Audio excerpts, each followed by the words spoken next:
लीजिए, आरपीएससी और अधीनस्थ बोर्ड के द्वारा पूछे गए 5 धमाकेदार प्रश्न और उनका पूरा एनालिसिस हम करेंगे ताकि भविष्य में हम तैयार रहे आरपीएससी और अधीनस्थ बोर्ड से एक कदम आगे। पहला क्वेश्चन देखिए, आज का पहला क्वेश्चन है, संत हमीमुद्दीन नागौरी किस सूफी सिलसिले से संबंधित थे? तो ना केवल हम ये पढ़ेंगे कि किस सूफी सिलसिले से, बाकी पूरी जानकारी, पूरा परिचय हम करेंगे संत हमीमुद्दीन नागौरी के बारे में। तो इस क्वेश्चन का आंसर है चिश्ती सिलसिले से। संत हमीमुद्दीन नागौरी किस सूफी सिलसिले से संबंधित है? चिश्ती। चिश्ती ख्वाजा मोइनुद्दीन चिश्ती, हमने नाम सुना है, बिल्कुल। मोहम्मद गौरी के साथ में पृथ्वीराज तृतीय के समय वो यहाँ पर आए थे, तो उसी चिश्ती सिलसिले से संबंधित है। क्या विशेषता है? संत हमीमुद्दीन नागौरी राजस्थान के प्रसिद्ध सूफी संत है। इनको सुल्तान उल तारिकीन अर्थात त्यागियों का राजा कहा जाता है। ये प्रश्न भविष्य में आ सकता है, इसके लिए आपको तैयार रहना है, बिल्कुल तैयार रहना है। अभी तक नहीं पूछा है, लेकिन ये प्रश्न आने की संभावना है। क्या कहा जाता है? सुल्तान उल तारिकीन। लिख देता हूं यहाँ पे, देखिए एक सेकेंड, इसके लिए मैं लिख देता हूं सुल्तान उल तारिकीन। सुल्तान, सुल्तान का मतलब राजा, उल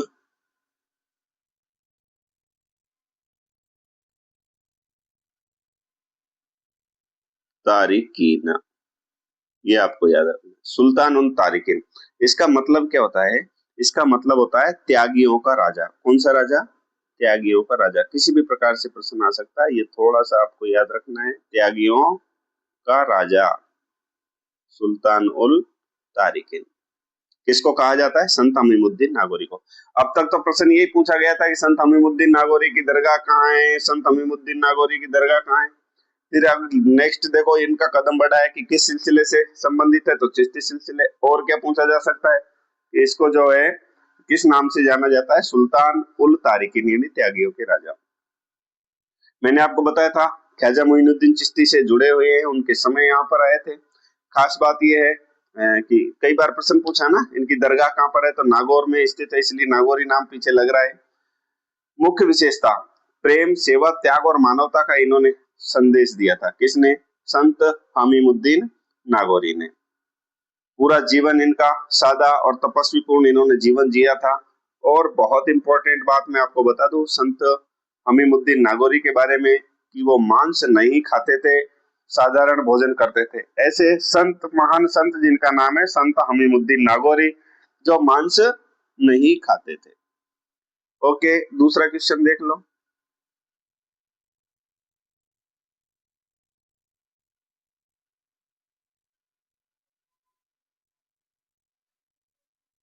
जूनागढ़ दुर्ग का निर्माण कब करवाया गया? सिंपल सा है, क्योंकि वो दुर्ग मिलान वाले क्वेश्चन आए थे। कौन से दुर्ग का निर्माण कब हुआ? जैसे सिवाना तो 12वीं शताब्दी ऐसे दिया था।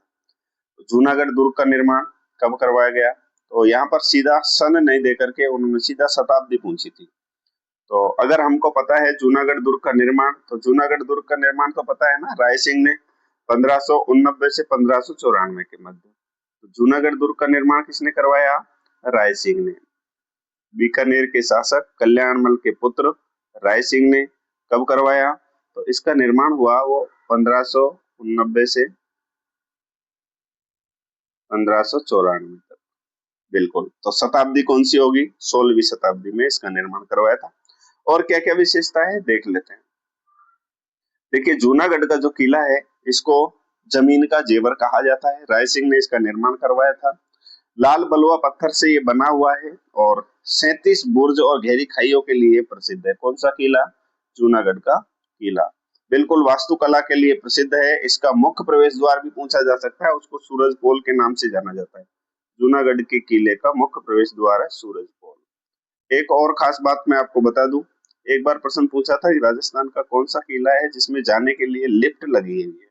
तो सबसे पहले जो लिफ्ट लगाई गई थी वो जूनागढ़ के किले में। हालांकि अभी जो है वो जोधपुर के किले में भी लिफ्ट लगा दी है, मेहरानगढ़ के किले में भी। तो पहली लिफ्ट जो लगी थी वो जूनागढ़ दुर्ग बीकानेर में ही लगी थी। तीसरा क्वेश्चन देख लीजिए, राजस्थान की प्रथम सूती वस्त्र मिल कौन सी है? तो द कृष्णा मिल्स लिमिटेड, और बार बार इसका प्रश्न आता है कृष्णा मिल लिमिटेड कहाँ पर है, पहली सूती वस्त्र मिल निजी क्षेत्र की कौन सी है, कितनी बार प्रश्न आया है, कितनी बार प्रश्न पूछा है, तो उसके लिए हमें तैयार रहना है। देखिए द कृष्णा मिल लिमिटेड, इसकी स्थापना कब हुई, इसकी स्थापना होती है 1889 में, 1889 ईस्वी में। संस्थापक कौन है, कृष्णा मिल के संस्थापक है सेठ दामोदर दास राठी। किसने निर्माण करवाया, the Krishna mill limited Rajasthan की प्रथम सूती वस्त्र की मिल है, और दामोदर दास राठी हमें याद रखना है, कब निर्माण करवाया, 1889 में, सेठ दामोदर दास राठी, याद रखना है, दामोदर दास राठी, इन्होंने इसकी स्थापना की थी। यानी राजस्थान में पहली बार सूती वस्त्र की मिल को लेकर के आया तो 1889 में सेठ दामोदर दास राठी। कहाँ पर है गुरुजी, ये तो बता दो, बताना भूल गए, हाँ बिल्कुल, ये तो बता देता हूँ, वैसे आपको पता भी होगा। द कृष्णा मिल लिमिटेड जो है वो ब्यावर में है, कहाँ पर है, ब्यावर। और राजस्थान में बात करें तो उद्योगों की शुरुआत ही इसी से मानी जाती है, किससे, द कृष्णा मिल लिमिटेड से, ब्यावर क्षेत्र की है, और प्रमुख कपड़ा उद्योग था ये उस समय का, बिल्कुल। अगला क्वेश्चन देख लो, अगला प्रश्न जो पूछा था वो पूछा था गडीसर झील कहाँ स्थित है, गडीसर या गढ़सीसर कुछ भी कह दे, इसका आंसर क्या होगा बताओ, जैसलमेर। तो गडीसर झील या गढ़सीसर झील कहाँ पर है, जैसलमेर में है। थोड़ी सी विशेषता मैं आपको बता देता हूँ। देखिए इसका निर्माण गढ़सी सिंह ने करवाया था, इसलिए नाम इसका गडीसर या गढ़सीसर हो गया। कब करवाया था, इसका निर्माण करवाया था 1367 ईस्वी में, याद हो जाए तो ठीक है, बाकी कोई दिक्कत नहीं है। मेहरावल गढ़सी सिंह ने इसका निर्माण करवाया था, क्यों करवाया, क्योंकि जैसलमेर को पेयजल का मुख्य स्रोत थी ये गढ़सीसर झील। अब ऐसे प्रश्न पूछे जाते हैं, जैसलमेर को पेयजल का मुख्य स्रोत कौन सी थी, ये गढ़सीसर झील थी। और इस झील में प्रवेश को, अब देखो ये प्रश्न कभी नहीं पूछा है, लेकिन जिस दिन भी आएगा ना, मैं गारंटी दे रहा हूँ 1 लाख में से एक विद्यार्थी भी नहीं करेगा। राजस्थान की कौन सी झील है, गढ़ीसर झील या गढ़सीसर झील, जो जैसलमेर में है। झील के प्रवेश द्वार को क्या कहा जाता है, और बहुत प्रसिद्ध भी है, तो इस झील के प्रवेश द्वार को कहा जाता है तिलोन की पोल। लिख दूं यहाँ पे, देखो आराम से, इस झील के प्रवेश द्वार को कहा जाता है तिलोन की पोल, तिलोन की पोल, आराम से देखो, तिलोन की पोल, बस खास बात यही है। और इस प्रकार से आप तैयार रहोगे तो हमारा प्रश्न क्या है, कभी गलत नहीं होगा। और सिलेक्शन का यही ट्रिक होती है, अच्छे से समझ जाओ। झील के चारों ओर घाट, मंदिर, छतरी और सुंदर वास्तुकला है, अगर कभी देखने के लिए जाओ तो। जैसलमेर का प्रमुख पर्यटन स्थल है। एक बात यह भी, इस गढ़सीसर झील में नौकायन भी होती है और बहुत अच्छा लगता है।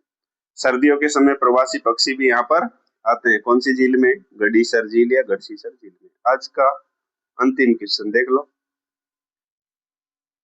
राजस्थान की परंपरागत और सबसे प्राचीन उद्योग कौन सा है, तो हम सभी को पता है कि सबसे प्राचीन हमारा उद्योग जो है वो सूती वस्त्र उद्योग है। कौन सा उद्योग है, सूती वस्त्र उद्योग।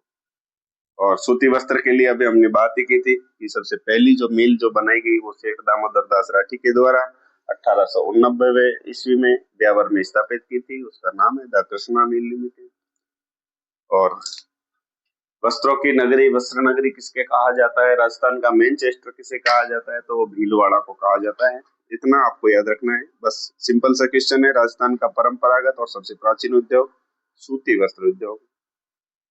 आपने ध्यान से सुना, इसके लिए पुनः थैंक यू सो मच।